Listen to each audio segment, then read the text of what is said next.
और बात होगी जम्मू कश्मीर राज्यसभा के रण की, जहां राज्यसभा की 4 सीटों के लिए नामांकन का आज आखिरी दिन है। नामांकन के लिए बीजेपी के उम्मीदवार श्रीनगर के सिविल सेक्रेटरीट के लिए निकल चुके हैं। नामांकन के लिए सच शर्मा और राकेश महाजन फिलहाल श्रीनगर के म्युनिसिपल पार्क पहुंचे हैं, जहां बाकी नेता और कार्यकर्ता भी पहुंचे हुए हैं। यहां शक्ति प्रदर्शन के बाद तीनों उम्मीदवार सिविल सेक्रेटरीट जाएंगे, जहां डॉक्टर जितेंद्र सिंह की मौजूदगी में सभी का नामांकन होगा। और आज नामांकन की आखिरी तारीख है। राज्यसभा की 4 सीटों के लिए ये जंग बेहद दिलचस्प हो चुकी है। बीजेपी ने जहां 3 नामों का ऐलान कर दिया है और सबसे सुरक्षित मानी जाने वाली चौथी सीट, जिसके लिए सच शर्मा को मैदान में उतारा है बीजेपी ने, और एक सीट अगर नंबर गेम के हिसाब से देखा जाए तो बीजेपी के पाले में आना तय है। और ऐसे में सच शर्मा वहां से अपनी दावेदारी ठोक रहे हैं। अली मोहम्मद मीर की उम्मीदवारी भी इस चुनाव में है, तो वहीं राकेश महाजन भी मैदान में है। बीजेपी ने 3 उम्मीदवारों के नामों का ऐलान किया है। 4 में से 3 सीटों पर बीजेपी अपने उम्मीदवार उतार चुकी है। अगर नंबर गेम देखा जाए तो 88 में से 28 विधायक बीजेपी के पास हैं, कुछ निर्दलीय हैं। और 16 तारीख का दिन महत्वपूर्ण है, क्योंकि हाईकोर्ट से उस दिन निर्णय आना है नॉमिनेटेड विधायकों के लिए। अगर वो पक्ष में आता है तो फिर बीजेपी का नंबर गेम थोड़ा उलट हो सकता है, जहां एक सीट बीजेपी पक्की मान रही है, लेकिन उम्मीदवार 3 सीटों पर बीजेपी ने उतारे हैं। और कहीं ना कहीं नेशनल कॉन्फ्रेंस को एक चुनौती देने की कोशिश बीजेपी की ये है। ऐसे में आज नामांकन का आखिरी दिन है। तस्वीरें श्रीनगर से आप देख रहे हैं, जहां म्युनिसिपल पार्क में ये शक्ति प्रदर्शन बीजेपी का देखने को मिल रहा है। फिर यहां से सिविल सेक्रेटरीट जाया जाएगा और वहां पर डॉक्टर जितेंद्र सिंह की मौजूदगी में नामांकन दाखिल किया जाएगा, क्योंकि आज नामांकन का आखिरी दिन है।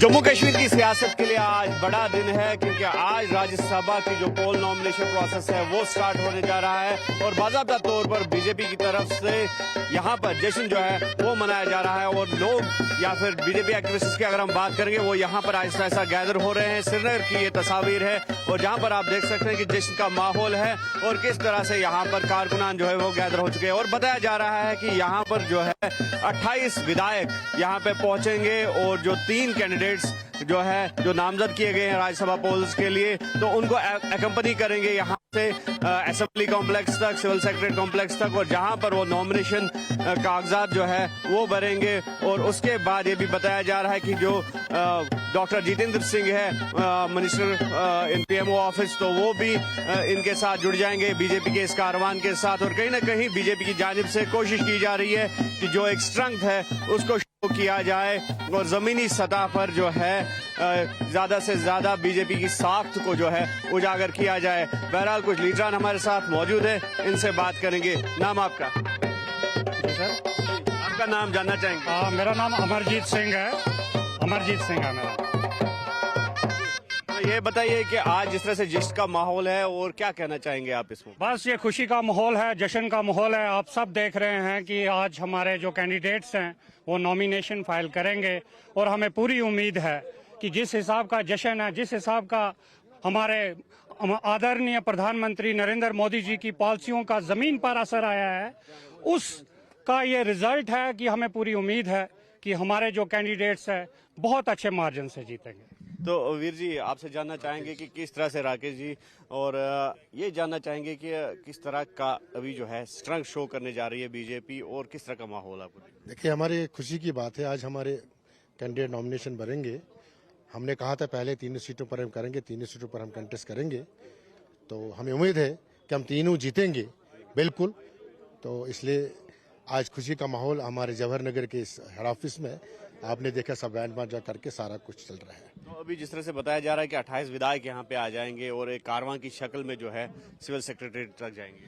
नहीं, बिल्कुल जाएंगे, बल्कि इसमें इनका तो डेमोक्रेटिक राइट है हमारा राज्यसभा का। तो कैंडिडेट नाम जो संगठन ने वहाँ दे दिया है, पार्टी ने नियुक्त किया है उनके, तो आज वो भर देंगे, पर्चे भरेंगे, जो भी आदेश होगा इनका तो वो चीज़ होगा। क्या उम्मीद है? हम तो जीते, हमने कह दिया जीतेंगे, क्योंकि अभी तो हम ज्यादा नहीं बोलेंगे कि हमें नहीं कहा गया, तो इसलिए ये चीज बनने के लिए।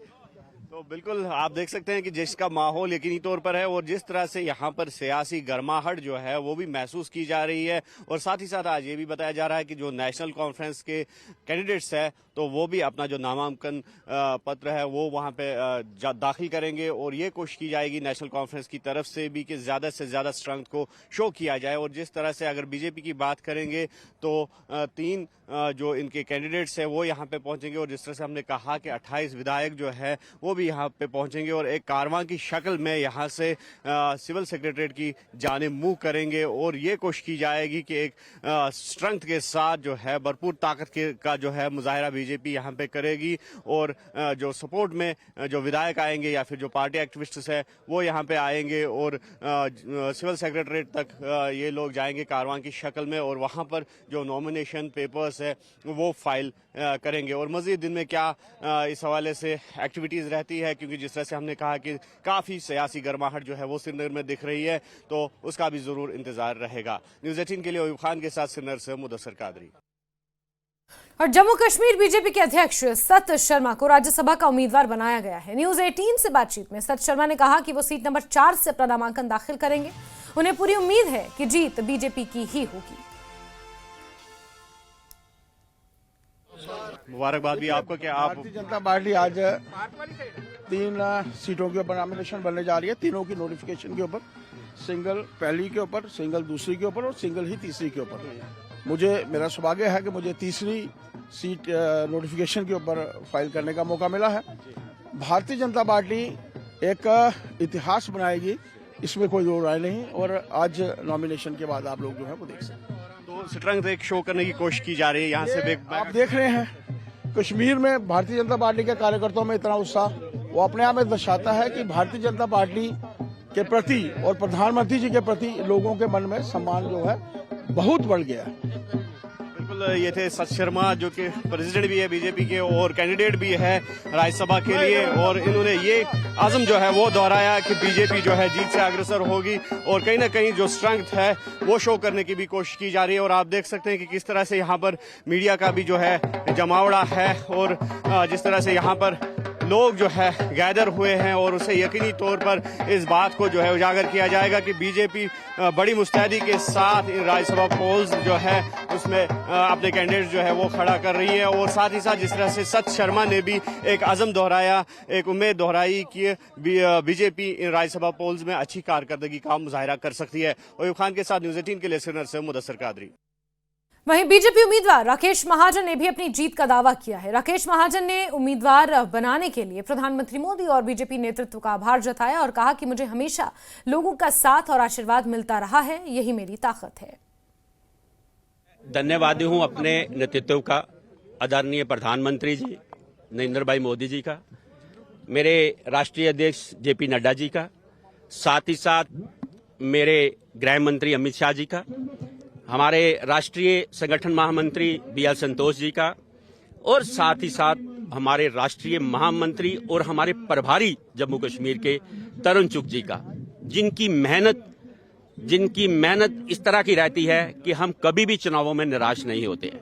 और खासकर मेरे प्रदेश के प्रदेश अध्यक्ष जो मेरी एक सीट से प्रत्याशी भी हैं, माननीय सत शर्मा जी, और हमारे सबके मार्गदर्शक, हमारे पूरी प्रदेश की भारतीय जनता पार्टी के मार्गदर्शक मेरे आदरणीय संगठन महामंत्री अशोक कौल जी का आशीर्वाद लेके एक छोटे से अदने से कार्यकर्ता को ये जिम्मेवारी से नवाजा गया है। मैं प्रदेश का उपाध्यक्ष हूं। मुझे पूरी उम्मीद है हम जिस कामना से उतरेंगे, मुझे भगवान, मुझे वो अल्लाह ताला आज ये कुव्वत नसीब करेगा कि हम दोनों सीटें जीतने में, तीनों सीटें जीतने में कामयाब होंगे।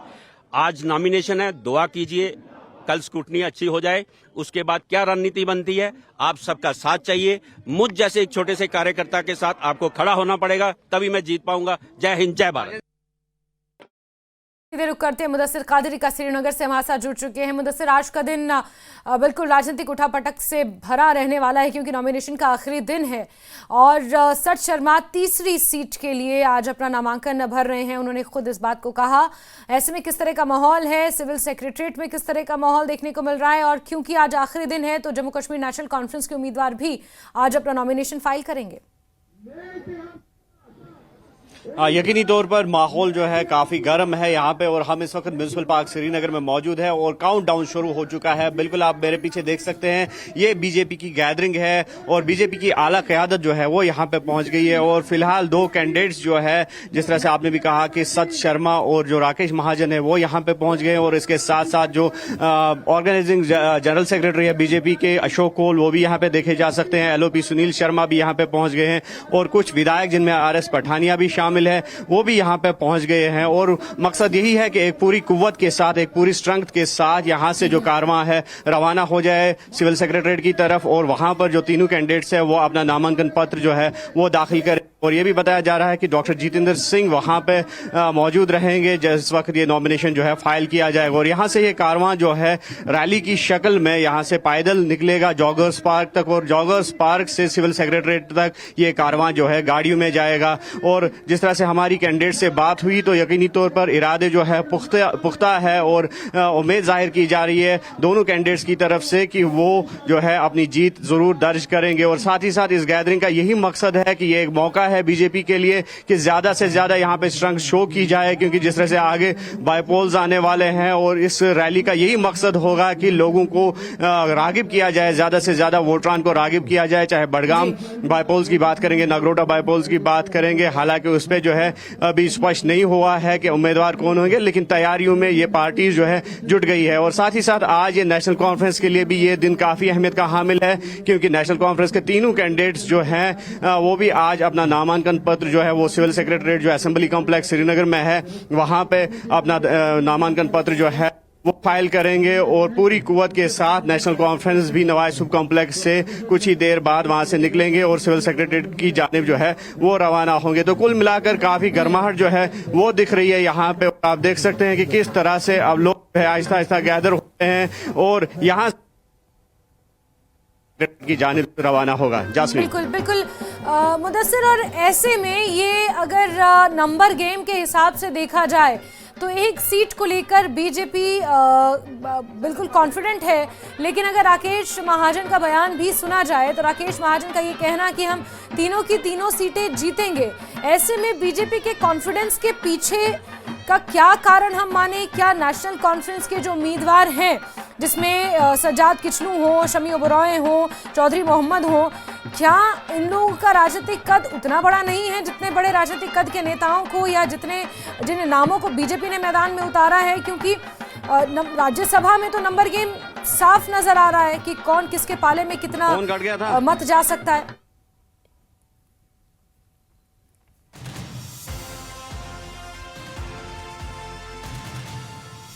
चलिए, तमाम पहलू हैं जिन पर बात होगी, क्योंकि राज्यसभा का ये जो चुनाव है ये बिल्कुल दिलचस्प हो चला है। और मुदस्सिर हमारे सहयोगी जुड़ चुके हैं हमारे साथ। मुदस्सिर, बीजेपी के कॉन्फिडेंस के पीछे का कारण हम क्या माने? क्योंकि नंबर गेम तो साफ दिख रहा है कि किस तरह से यहाँ पर हो सकता है। क्या हॉर्स ट्रेडिंग की कोई आशंका यहाँ पर है जो बीजेपी इतने कॉन्फिडेंटली कह रही है? राकेश महाजन कह रहे थे कि तीनों की तीनों सीटें हम जीतेंगे, उन्हें यकीन है।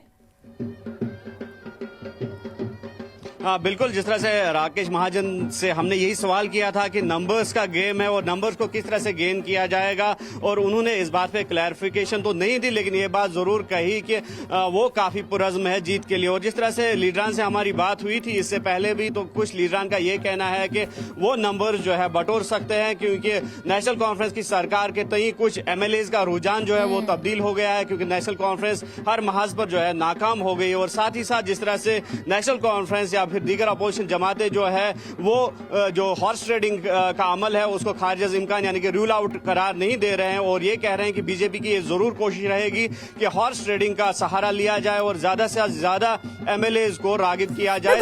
बीजेपी का इसमें ये कहना कि जो उनकी पूर्व में अलायंस पार्टियां रह चुकी हैं, चाहे वो PDP हो या पीपल्स कॉन्फ्रेंस हो या फिर कुछ निर्दलीय विधायक हो, बीजेपी के संपर्क में हैं, ऐसा बीजेपी दावा कर रही है। ऐसे में इन दावों के बीच क्या हम नेशनल कॉन्फ्रेंस को उतना कमजोर आंक सकते हैं? क्योंकि नंबर गेम के हिसाब से तो नेशनल कॉन्फ्रेंस ही फ्रंट फुट पर है, पहली और दूसरी सीट के लिए कम से कम।